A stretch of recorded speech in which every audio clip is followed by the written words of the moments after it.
அண்மைச் செய்தி. நெல்லையில் தனியார் பள்ளி மாணவர்களுக்கிடையே ஏற்பட்ட மோதலில் ஒரு மாணவனுக்கு கத்திக்குத்து நடைபெற்ற சம்பவம் அதிர்ச்சியை ஏற்படுத்தியிருக்கிறது. அதனை அண்மைச் செய்தியாக பார்த்து வருகிறோம்.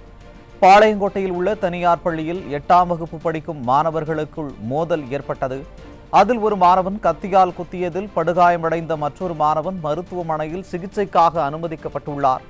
கத்தியால் குத்திய மாணவர் பாளையங்கோட்டை காவல் நிலையத்தில் சரணடைந்துள்ளார். திறனற்ற ஸ்டாலின் ஆட்சியில் சட்டம் ஒழுங்கு மற்றும் காவல்துறையினர் சரியில்லாததால் சிறார்களே குற்ற சம்பவங்களில் ஈடுபடும் அவல நிலை அரங்கேறியுள்ளது. பொதுமக்களிடையே அச்சத்தை ஏற்படுத்தி இருக்கிறது. அதனை அண்மைச் செய்தியாக பார்த்து வருகிறோம்.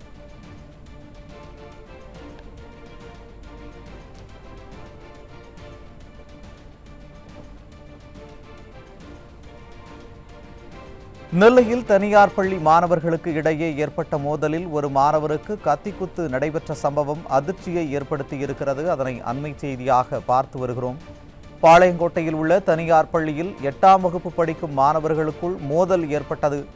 அதில் ஒரு மாணவன் கத்தியால் குத்தியதில் படுகாயமடைந்த மற்றொரு மாணவன் மருத்துவமனையில் சிகிச்சைக்காக அனுமதிக்கப்பட்டுள்ளார். கத்தியால் குத்திய மாணவர் பாளையங்கோட்டை காவல் நிலையத்தில் சரணடைந்துள்ளார்.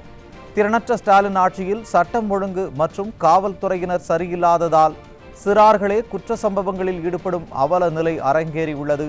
இச்சம்பவம் பொதுமக்களிடையே அச்சத்தை ஏற்படுத்தி இருக்கிறது. அதனை அண்மைச் செய்தியாக பார்த்து வருகிறோம்.